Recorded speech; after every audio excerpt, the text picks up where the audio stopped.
Welcome students, pleasant good day to everybody. Now today we got a very interesting question. We will learn how to solve this particular question. The question is, we are expected to integrate 1 over pi squared times integral 0 to infinity ln x raised to the power of 2 divided by root of x times 1 negative x raised to the power of 2 times dx. Now to solve this particular question we would require a lemma.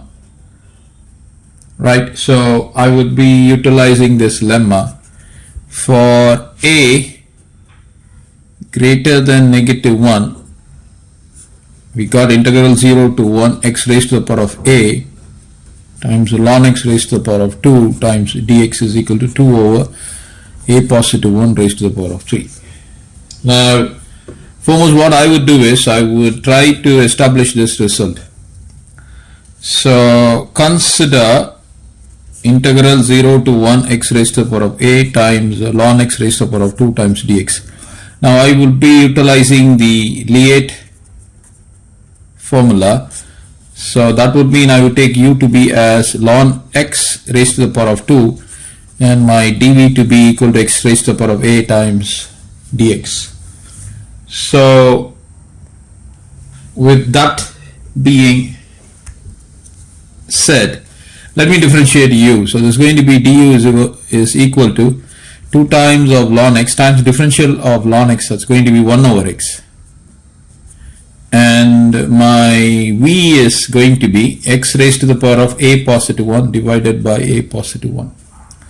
So this is equal to uv negative integral v du, which is equal to my u is ln x raised to the power of 2, my v is x raised to the power of a positive 1 divided by a positive 1, limits are 0 to 1, negative integral my v is x raised to the power of a positive 1 divided by a positive 1 times du is 2 times of ln x times 1 over x times dx, 0 to 1.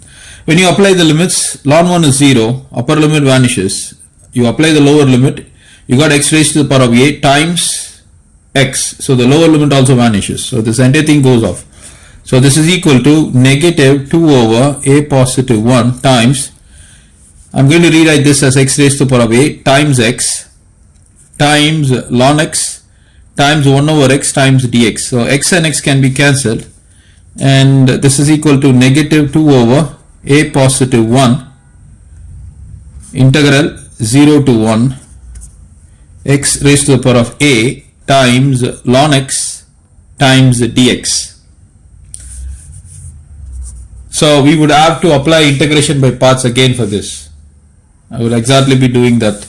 So this is equal to negative 2 over a positive 1. This can be taken out and this is where I would be applying uv negative v du. So for that, let me utilize this space over here. I would like to take u to be equal to ln x, dv is equal to x raised to the power of a times dx. This is going to be 1 over x times dx. This is x raised to the power of a positive 1 divided by a positive 1. So my uv is going to be ln x times v is x raised to the power of a positive 1 divided by a positive 1. Limits are 0 to 1, negative integral 0 to 1. V is x raised to the power of a positive 1 divided by a positive 1 times du. Du is 1 over x times dx. So 1 over x times dx. This will vanish. I already told you ln 1 is 0 and this is nothing but x raised to the power of a times x. So the lower limit will ensure that this term becomes 0 completely. So you got negative negative, that's going to be positive, so it's going to be 2 over a positive 1 times integral x raised to the power of a positive 1 is written as x raised to the power of a times x divided by a positive 1 times dx. There is also a x here, so this x and this x can be cancelled, giving me 2 over a positive 1 is a positive 1 raised to the power of 2 times integral x raised to the power of a times dx. You integrate this within the limits, is going to be 2 over a positive 1 raised to the power of 2 times x raised to the power of a positive 1 divided by a positive 1. The limits are 0 to 1. So if you apply the limits, you're going to get 2 over a positive 1 raised to the power of 2 times a positive 1, that's a positive 1 raised to the power of 3. And this is what we are going to be utilizing. So I have established this all important result. So having established this all important result, let me focus on the integral. I'm moving to the next page. So this is the integral given. What is given? Given 1 over pi squared times 0 to infinity ln of x raised to the power of 2 divided by root of x times 1 negative x raised to the power of 2 times dx. Now what I wish to do, I would like to get rid of this limit 0 to infinity.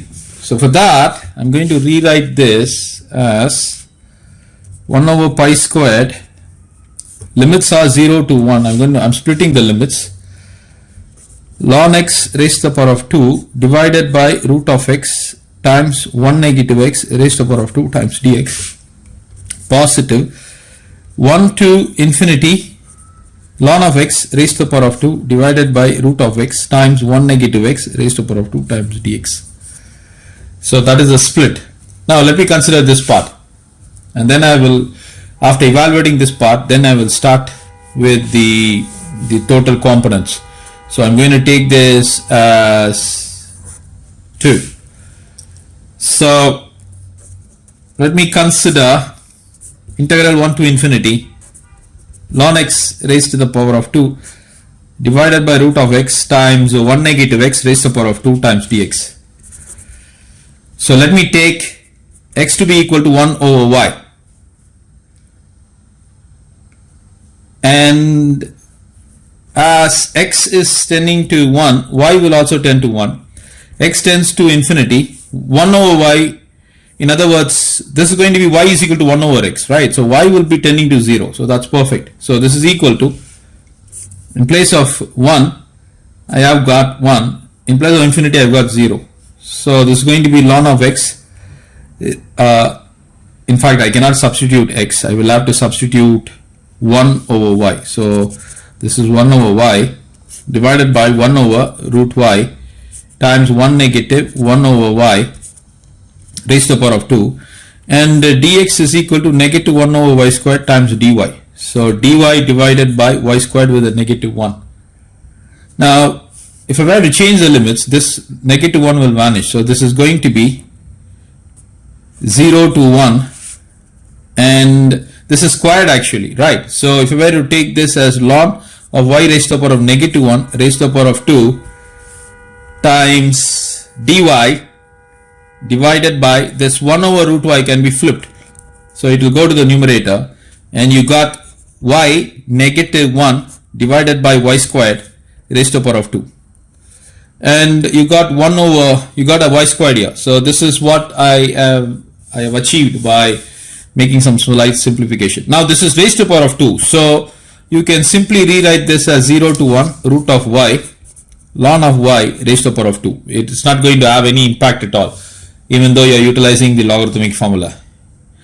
Now this y squared cancel off. You got y negative 1. You can clearly write y negative 1 as 1 over 1 negative y raised to the power of 2 because of the presence of 2 there. Now you can use change of variable. So as we use change of variable, if you were to use change of variable, you can just set y to x. There won't be any impact at all. So in fact there is a dy there. So dy will become dx. Right. So this is equal to integral 0 to 1 root of x times ln x raised to the power of 2 times dx divided by 1 negative x raised to the power of 2. So this is the simplification. You remember I have just mentioned to you that let me consider this and then I will come back. So in place of this I will be utilizing this. So let me take this and substitute it here. So I'm going to rewrite here, therefore 2 becomes, right? So let me, therefore 2 becomes, so what will happen to 2? So this is going to be 1 over pi squared integral 0 to 1 ln x, this is the first term. We have got ln x raised to the power of 2 divided by root of x times 1 negative x raised to the power of 2 times dx positive 0 to 1 root of x times ln x raised to the power of 2 divided by 1 negative x raised to the power of 2 times dx, right? Now what I wish to do is I would actually like to club these two terms. So I clearly see that ln x raised to the power of 2 times 1 negative x raised to the power of 2 is common. So this is going to be equal to 1 over pi squared. I'm going to take this term first. So root of x positive 1 over root of x, right, times ln x raised to the power of 2 divided by 1 negative x raised to the power of 2 times dx. So this is the integral. The integration is going to stretch from 0 to 1.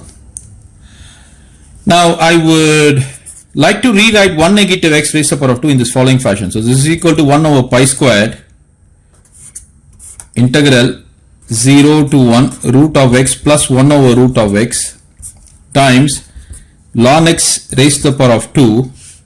I'm going to say d over dx of 1 over 1 negative x times dx. Okay, I'm going to rewrite 1 negative x raised to the power of 2 in this fashion. Now you might be asking me, how is it possible that I can write that?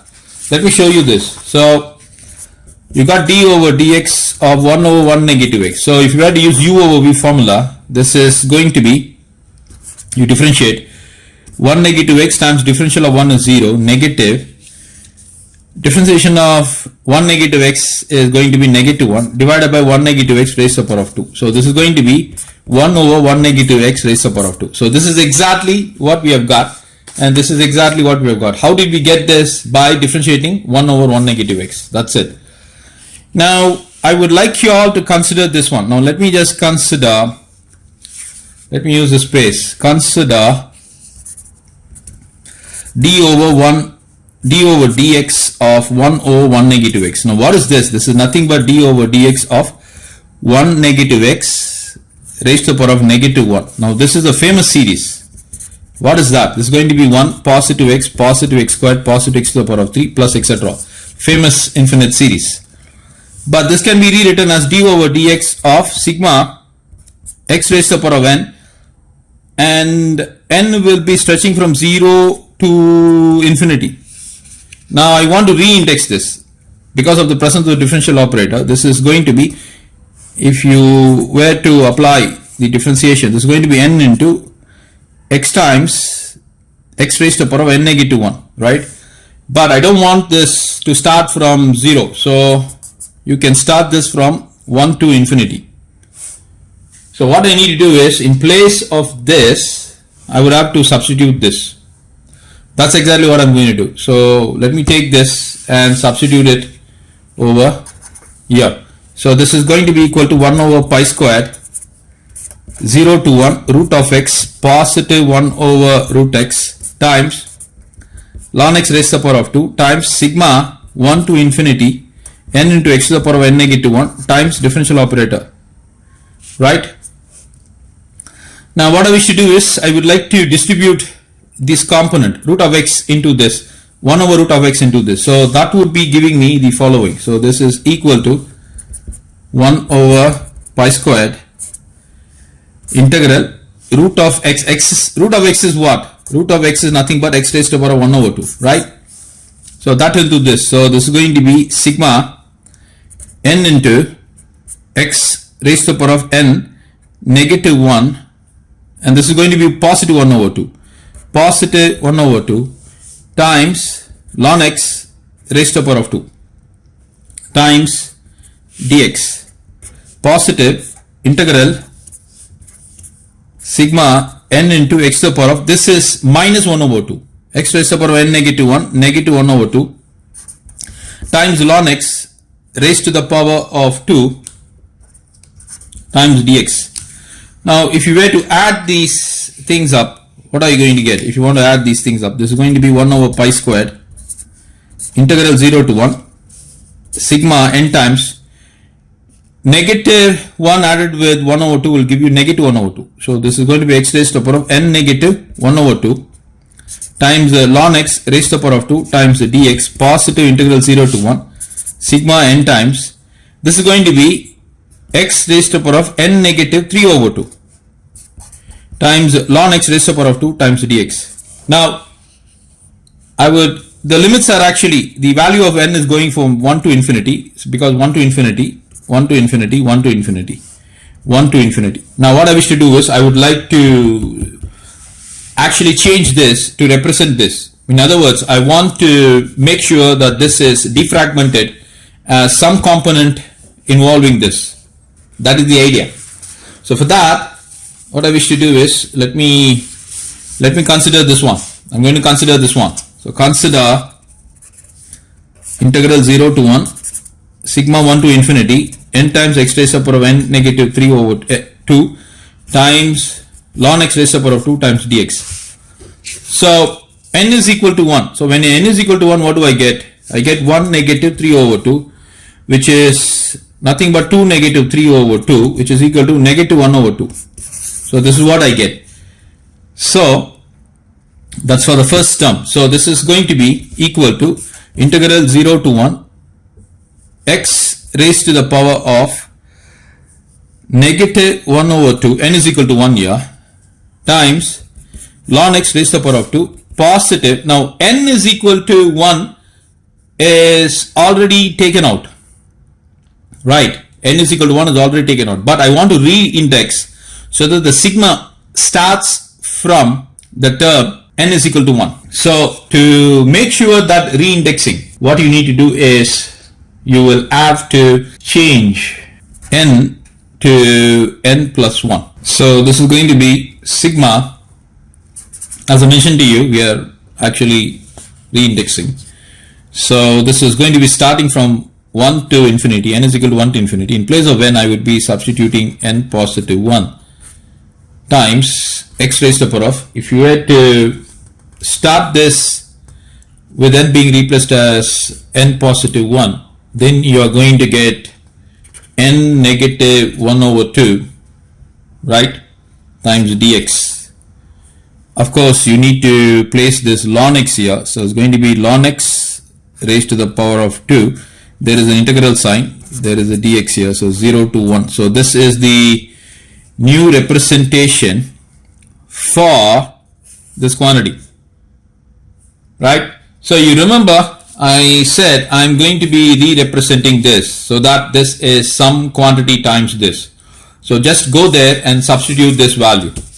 So I'm just going to substitute this in place of this. So you can clearly see this is there. So this is going to be equal to 1 over pi squared integral 0 to 1 sigma 1 to infinity n times x raised to the power of n negative 1 over 2 times ln x raised to the power of 2 times dx positive.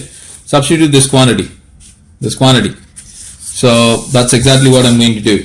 So positive integral 0 to 1 x raised to the power of negative 1 over 2 ln x raised to the power of 2 times the dx positive integral 0 to 1 sigma 1 to infinity n positive 1 times x raised to the power of n negative 1 over 2 times ln x raised to the power of 2 times the dx. Neat. So now what I will do is I will just club these two together. I'll club these two together. So this is equal to 1 over pi squared. I'll start with this term. So 0 to 1 x raised to the power of negative 1 over 2 ln x raised to the power of 2 times dx positive, and then I will place this term and this term. So integral 0 to 1 sigma 1 to infinity n times x raised to the power of negative 1 over 2 ln x raised to the power of 2 times dx positive integral 0 to 1 sigma 1 to infinity. This is n positive 1 times x raised to the power of negative 1 over 2 ln x raised to the power of 2 times dx. So this is what I've got. So now I can add these two. So this is going to be retained 0 to 1 x raised to the power of negative 1 over 2 ln x raised to the power of 2 times dx, and this is going to be integral 0 to 1.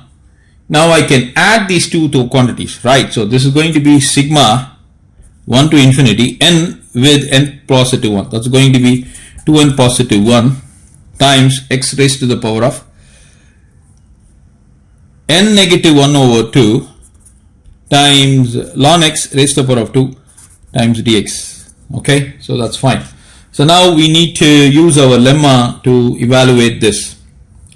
So after we evaluated this, then we can actually perform the simplification of these terms, right? So let me state the lemma. What is the lemma? The lemma is for a greater than negative 1. So this is a greater than negative 1. So this is the value of a is negative 1 over 2. So perfectly we can apply. So we got x raised to the power of a ln x raised to the power of 2 times dx is equal to 2 over a positive 1 raised to the power of 3. So therefore limits are 0 to 1, 0 to 1. This is x raised to the power of negative 1 over 2 ln x raised to the power of 2 times dx. This is a is equal to negative 1 over 2. So if you were to substitute that value, you get 2 over negative 1 over 2 positive 1 raised to the power of 3, which is equal to 2 over negative 1 over 2 added with 1 will give you 1 over 2. This is raised to the power of 3. So that would mean 2 divided by 1 over 16, 1 over 8, right? 2 power 3 is 1 over 8. So if you flip it, you get 2 times 8, which is equal to 16. So this quantity is 16. But what is this quantity? We have to evaluate this quantity, right? So what would that quantity be? That evaluation is needed. So let me take the value of a is n negative 1 over 2.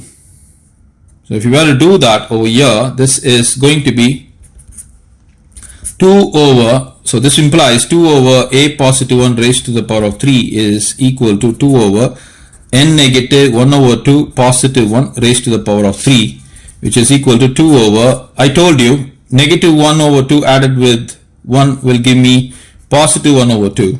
This is cubed. This is equal to 2 over 2n positive 1 divided by 2 power 3. This is already power 3. So this is going to be 16. When you flip this, is going to be 16 divided by 2n positive 1 raised to the power of 3. So what we have to do is, we will have to take this term and substitute it here, right? Now let me do the substitution. So all the substitutions have to be done. So this is equal to, okay, I will go to a new page. So this is equal to 1 over pi squared. Now in place of this,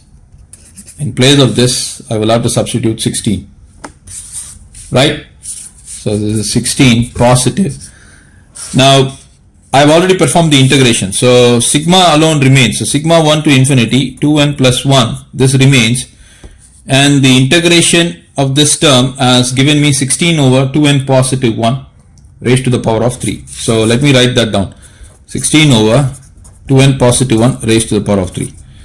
Now what I wish to do is, I would like to cancel this and this. So this is going to be 1 over pi squared 16 positive sigma 1 to infinity 16 over 2n positive 1 raised to the power of 2. I can take 16 out. So this is going to be 1 over pi squared 16 plus 16 sigma 1 to infinity 1 over 2n positive 1 raised to the power of 2. Now what I wish to do is, I would like to again re-index. Why? I want to club the term over here with the term there. So that means my first starting term, if I were to move 16 out, this is going to be 16 over pi squared. So 1 positive sigma 1 to infinity 1 over 2n plus 1 raised to the power of 2. Now when n is equal to 1, when n is equal to 1, my starting term is 2 positive 1. That's going to be 3. 3 squared is 9. But I want to club these two terms. So for that, we need to do reindexing. So I will set n to n minus 1. So when I set n to n minus 1, I would get sigma 1 to infinity 1 over 2 times of n negative 1 positive 1 raised to the power of 2. So it's all working just to make sure that understanding is complete. So 1 to infinity of 1 over 2n negative 2 positive 1 raised to the power of 2, which is equal to sigma 1 to infinity of 1 over 2n negative 1 raised to the power of 2. So n is equal to 1. I'm still retaining it as n is equal to 1. Now when n is equal to 1, I get 2 negative 1, which is going to be 1. So the starting term is 1. When n is equal to 2, 4 negative 1, 3. So this is going to be 1 over 5 squared. Right? So that is going to be reflected here. See, for example, when n is equal to 1, I got 2 positive 1, 3 squared. So that's exactly this term. Right? This is the term that is starting with. When n is equal to 2, 4 positive 1, 5. So this is the term. But we don't have this term. So to include this term, I'm reindexing. I hope I am making that point clear to you. And that is the reason this entire thing will now be rewritten as 16 over, this is a very important step, 16 over pi square times sigma 1 to infinity 1 over, when n is replaced with n minus 1, I'm going to get 2n minus 1. So this is going to be 2n minus 1 raised to the power of 2. So this is a beautiful value. Now all of this thing can be further simplified. Now this is the final answer. If you want, you can actually stop here, but I don't want to stop. Now if you were to observe this, when n is equal to 1, I get, let me use this paper and show this to you. Sigma 1 to infinity 1 over 2n negative 1 raised to the power of 2. So when n is equal to 1, I get 1 over 1 squared, that's 1. When n is equal to 2, you get 3 squared. When n is equal to 3, you get 5 squared, and so on and so forth. This is the term that you will be getting. Okay, you see, it's all sum of the squares of all odd terms. However, we are taking the reciprocals, right? So now, is it okay if I write this as sum of the squares of all terms, the reciprocals of all terms, sum of the squares of the reciprocals of all numbers minus sum of the squares of the reciprocals of even numbers? Can I represent this in this fashion? Of course I can represent this. So this is going to be equal to sigma 1 to infinity 1 over 2n negative 1 raised to the power of 2 is equal to sigma 1 to infinity 1 over n squared negative. So this is the representation I'm going to utilize. So now what I wish to do is I will have to go back and rewrite this. So wherever I get 1 to infinity of 1 over 2n negative 1 raised to the power of 2, I will be utilizing sigma 1 to infinity 1 over n squared negative sigma 1 to infinity 1 over 2n squared. Now this 2n squared, I'm going to write it as 2 squared n squared. And this can be further rewritten as 1 to infinity 1 over n squared negative 1 over 4 sigma 1 to infinity 1 over n squared. I can rewrite this. So this is going to be equal to, I can take sigma 1 over n squared out. So it's going to be 1 negative 1 over 4 times sigma 1 to infinity 1 over n squared, right? Which is nothing but 3 over 4 times sigma 1 to infinity 1 over n squared. This is what we are going to be utilizing over here. Let me do that. Let me write that. So this is what we have got, right? So this is equal to 16 over pi squared. In place of this, it's going to be 3 over 4. I'm going to use this. 3 over 4 times sigma 1 to infinity of 1 over n squared. Right? Now 4 divides here 4 times, and you get 12 divided by pi squared times sigma 1 to infinity of 1 over n squared. Now I have already done a question involving sigma 1 to infinity 1 over n squared. Right. Now this is nothing but, you can check this out. I'm going to put a link for this particular question. The value that you would get in this is going to be pi squared divided by 6. So pi squared gets cancelled. 6 divides here 2 times. So the final solution for this question is 2. This is a beautiful question, and you can really enjoy, you can really augment your intellectual cognition by doing questions of this nature. Thank you everybody. I hope you enjoyed this session, and until we meet again, have a nice day.